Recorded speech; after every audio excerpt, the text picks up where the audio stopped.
Yes, Dan, this is very definitely the end game. What we've seen in the past was very deliberate and incremental because there was always the hope in Moscow that they would have a negotiating partner in the West, whether it was European or American or preferably both. I think, the Moscow leadership truly believed that if they moved deliberately and cautiously, they would find somebody to talk to. That is being completely abandoned now. I think the Russians know there's no end other than the one they make of it. And so what we're seeing is the ramp up in long range precision strikes against the entire power grid, the energy sources, the energy delivery systems, transportation, arsenals, ammunitions, all of those things are being systematically targeted. And the reason is very simple. Once you've stripped it away and eliminated all of the air defense and the energy, two things happen. First of all, the population says, I can't survive here, and they leave. And the Russians would like the civilian population to get out of these places. They do not want to fight their way through cities that are full of people. And then secondly, they don't want to have to deal with threats to their own forces from above. Top attack. Top attack has proven to be the decisive development in the revolution in military affairs, if you want to call it that, at every level, tactical, operational, and strategic. So now, what do you think Russia's attempts are, or what is their hopes in Kharkiv? Because I mean, we've seen with Bakhmut, it took them 9 months to take that relatively small city.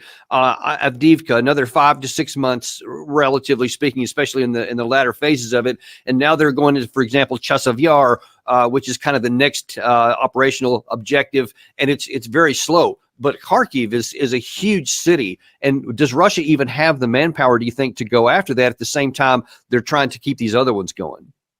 Oh, undoubtedly, they have more than enough manpower. But again, as I said earlier, ensuring that the population gets out makes it that much easier for them. Remember that Kharkov as well as Odessa are both historically Russian cities. And in the fall of 2023, it was made very clear, as it had been, frankly, since the fall of 2022, that those cities would once again be Russian. So let there be no mistake. Those cities will be back under Russian control. And this is one of the reasons that Ray McGovern and others who know the Russians well have urged us repeatedly to negotiate with them in order to try and minimize the amount of territory and industrial base and urban areas that the Ukrainians would have to lose as a result of a settlement. Well, those times are over, and I think the Russians have decided to be done with it. So, no, they have enough forces. I don't think that's the issue for them. They will not attack Odessa immediately. I think you're going to see more action further north and above north and northeast of Odessa before they turn decisively on Odessa. In the meantime, of course, the Ukrainians are trying to turn Kiev itself into Stalingrad. And as we all know, that's the last place the Russians really want to go. Yeah. I mean, ultimately, they would like to avoid that altogether. And they still want a government to talk to. The problem for the Russians at this point, and you know this very well, there's not much of a government left. And the military structure is crumbling. The senior leadership is no longer where it was.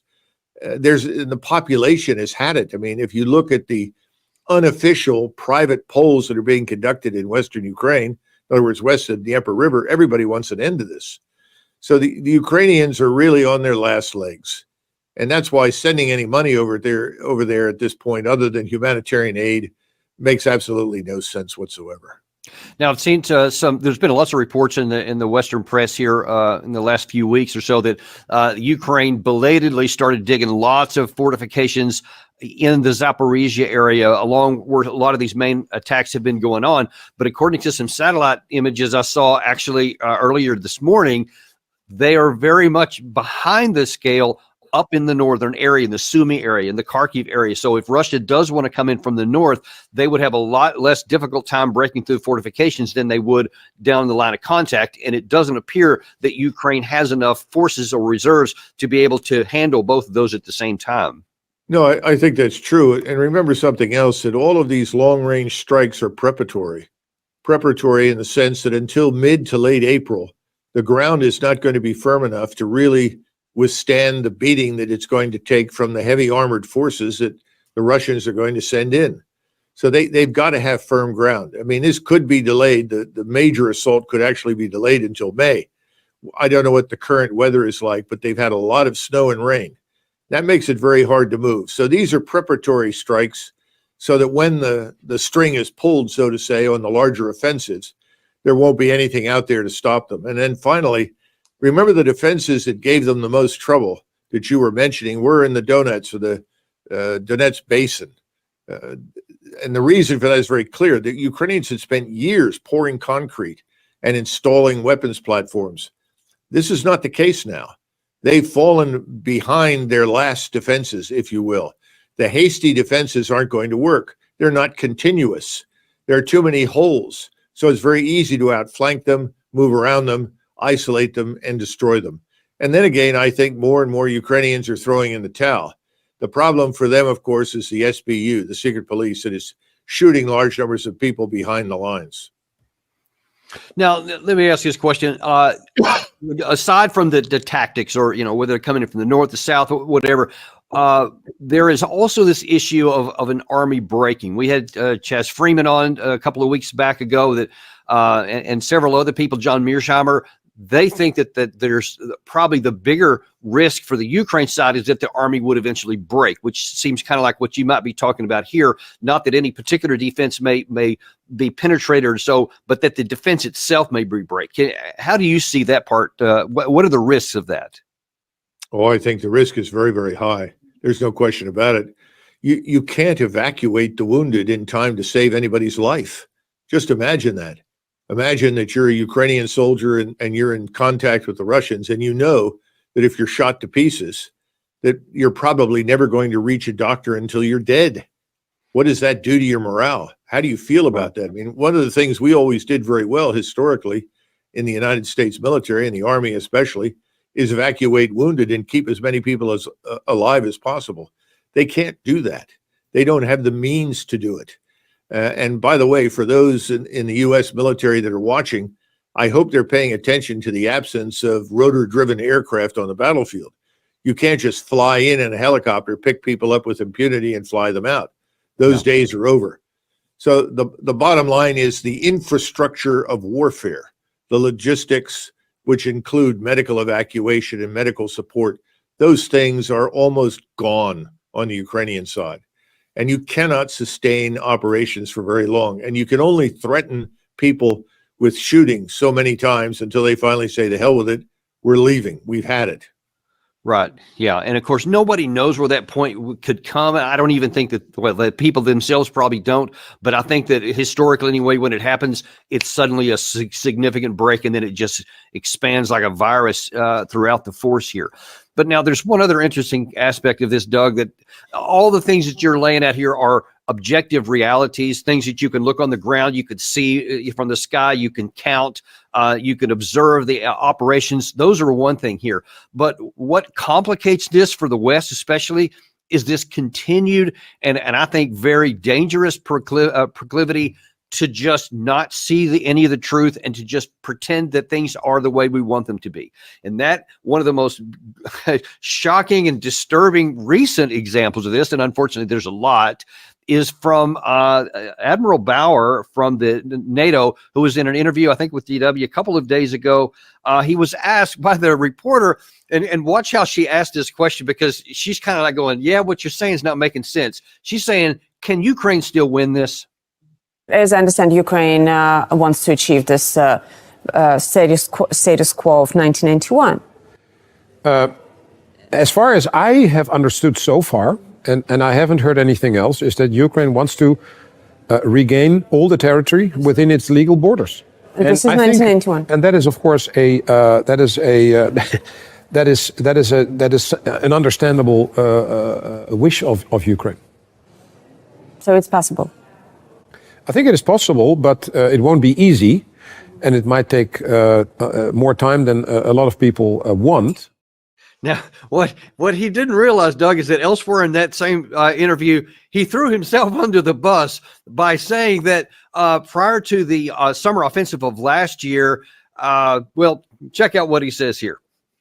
Do you think that Ukraine has still an opportunity and possibility? There isn't a possibility for Ukraine to win. Yes. And I think we have been overly optimistic in 2023 when we supported the efforts of Ukraine with regard to the counteroffensive in the summer, in the spring, early summer, and we have done that with we as not NATO, but the 15 nations that support Ukraine have done that through weapon systems, ammunition, training of Ukrainian soldier in a lot of nations. Developing the military plans and things like that. So that was done. And then, as with many things in our societies, people think if you plan for it, then it will be successful. That last part was amazing. He actually said, well, I mean, if you just plan for it, then it's going to be successful. And maybe we were a little overly optimistic in 2023. And yet, Doug, prior to that offensive, you were screaming from the rafters that there was no chance. There was never a chance. But NATO seems to be thinking, no, there was a chance.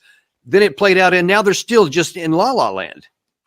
Well, you know from your own experience in the United States Army that there is this American mentality that appears to have been successfully inculcated into the minds of Europeans, that if you plan something, it will happen. Yeah, you and I have seen this. Here's the plan. We've done all the work on the plan. The plan is excellent. Therefore, we will be successful. We all know that nothing survives contact with the enemy, but this is even worse. The NATO leadership is reminiscent of the French military leadership in 1940. They continued to draw what they called halt lines on the map across northern France, only to discover that the Germans had already bypassed the area where they had drawn a halt line. And their plans to then move forces forward and dig them in and deliberately defend something had become impossible. I think that's where NATO is. So NATO isn't going to believe this until the Russians actually close up on the river, take everything all the way up to Kharkov, and then ultimately turn south on Odessa. At that point, I think they'll begin to come to terms with reality. The problem, Dan, is that there are people who are still talking about sending small numbers of NATO forces, French, Baltic forces, Polish forces. Even now, foolishly, the Finns have said they would send some troops that miraculously are going to cross southern Ukraine in order to reach Odessa and mount some sort of a defense of Odessa. They don't seem to understand that as soon as they cross into Ukraine, they're going to be attacked. The Russians can see them, the Russians can target them, the Russians can destroy them. This war is over. And the longer that we insist on postponing it, the more Ukrainians will needlessly die, and the longer it will take for this part of the world to recover. And so one of the other things I'd seen actually on that same subject there by some Polish sources, not anybody disinformation, but claiming that Poland is actually thinking of sending a number of divisions potentially into the western part of Ukraine to defend their brothers if Russia does break through in some of these areas, whether it's Kharkiv or Odessa. That would seem to be pretty risk or escalatory. Well, when we say the Poles are thinking, remember they had this man, Donald Tusk, who is currently running the show, who is a creature of the European Union. The majority of the Polish population does not share his enthusiasm for that. Support for the war in Ukraine has sort of precipitously fallen to the point where it's now less than 30% of serious support. And if you ask the question, should we send Polish troops in there, I doubt that you would get 30% to support it. So I think these people are essentially hot air. I don't think they should be taken seriously. I don't see the Finns organizing, mounting up to move thousands of troops all the way down to Odessa near the border with Romania.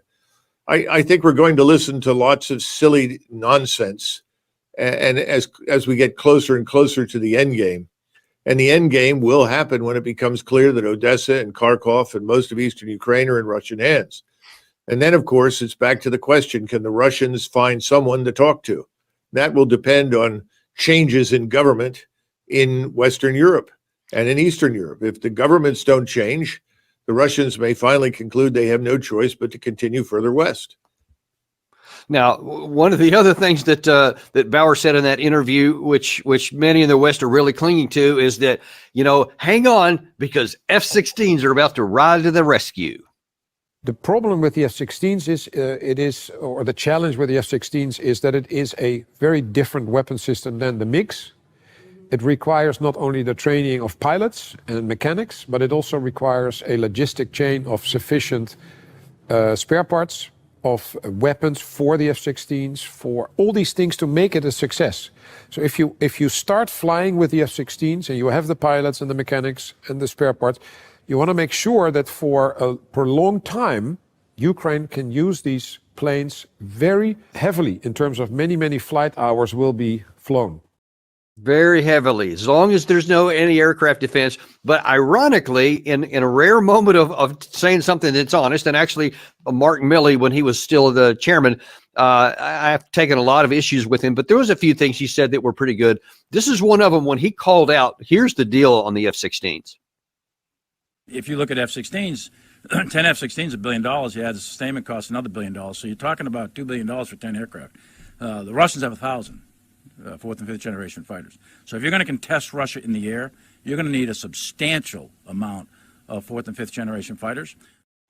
And yet you still see there's Bauer, one of the leaders of the NATO, still talking like, yep, we're going to get these things, and these F-16s are going to be a bunch of them. They're going to fly a lot. What do you say to that, Doug?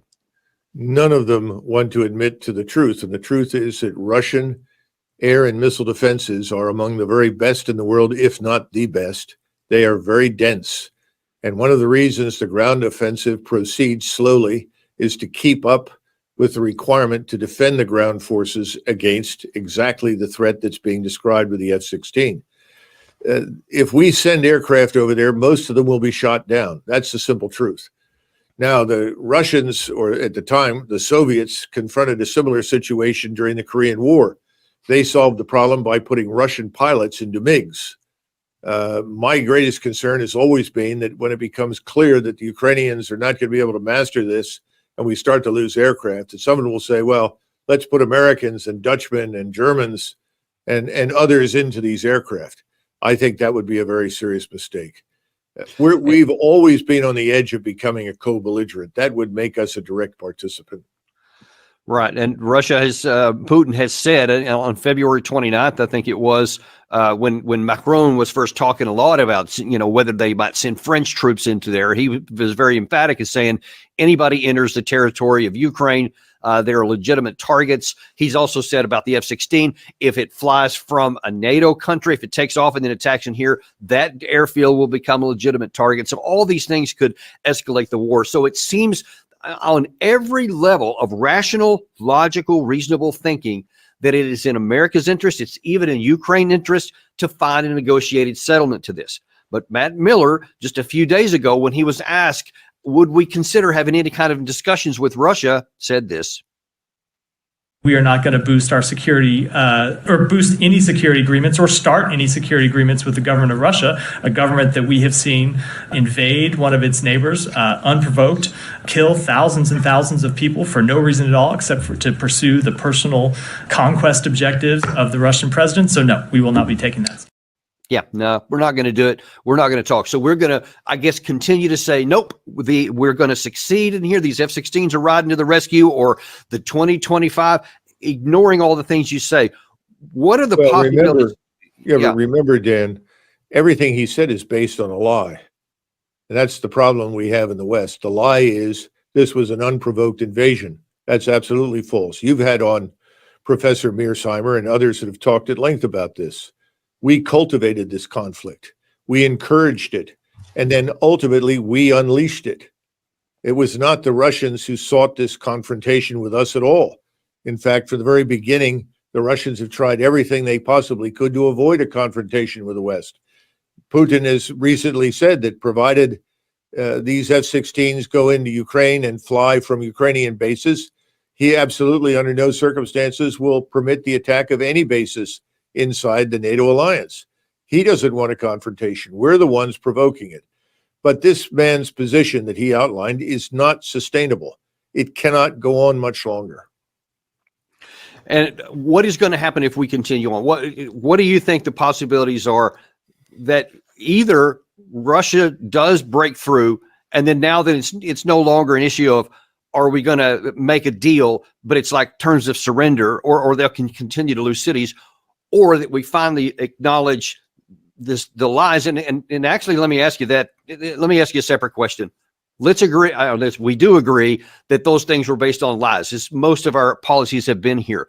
But at some point, even electorally, the Biden administration may come to the conclusion that this is not a winning play. If we let things take their natural course before November, if the Ukraine army collapses, that would be a catastrophic issue for him, and it will almost certainly cost him the election anyway. So wouldn't it make sense for them to say, hey, let's cut bait here and actually try to get this thing cut off so it's at least our choice? Is that even a possibility?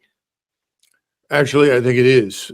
I think that it's not impossible that within the next 60 to 90 days that Biden could suddenly resign and essentially take with him as he leaves office the principal burden of guilt for this catastrophe, this fiasco. Now, that means that his vice president would step up to become president. Who would step in to be vice president? I have no idea, but I think that's a very real possibility. We shouldn't exclude it. There's been talk about it behind the scenes. Everyone in Europe behind the scenes in NATO knows the war is over. The people that refuse to admit this tragic truth are the people at the top because they've hitched their wagon to us. They bet everything they have on the United States to pull this off. So Biden has to go. And I do not think he will be with us through the summer. I think at some point in the near future, he will simply resign and he'll take the blame or the fall for it. The other thing is, and I'm sure we're going to talk about this, the events in the Middle East are moving in new and different directions. Those events could actually converge with what's happening in Eastern Europe in ways that we haven't considered yet, making our position that much more unsustainable. Last question on this topic before we shift off to that, related to what you just said there about the at least consideration among some in the Democratic Party for Biden to acknowledge that and to seek a negotiated settlement. Given that, what do you think the chances are that when Congress comes back on the 9th of April, when the Speaker of the House, Johnson, said that they're going to take up a Ukraine funding bill, do you think that's actually going to fly? Because it would seem to be a big, huge waste of money to allocate another $60 billion to something that's not even going to fly. Well, that depends, obviously, on the people that own Speaker Johnson, his donors. I suspect that it may be decided behind closed doors that it's time to cut the loss in Ukraine, because it will become increasingly necessary for us to build up our position in the Middle East to prevent Israel from going under. I think Israel's in a very seriously weakened position right now, and there's a fear that we're so focused on Ukraine that Israel could suffer as a consequence. If that, in fact, comes to fruition, I think Johnson may change his tune and be less willing to support the Ukrainian adventure than he is at the moment. But keep in mind, and this is something the Americans have never completely grasped, most of that money doesn't go to Ukraine. I mean, some of it obviously will, to pay the army that is vanishing, to pay the bureaucracy that is collapsing, to pay Zelensky and the criminals in his regime who are profiting enormously from this. But the majority of the money will go into our defense industry to replace what's already been sent, to replace losses, and fund a sort of reconstitution of our old, outdated Cold War force structure. That's still important to Speaker Johnson because those people are also donors to his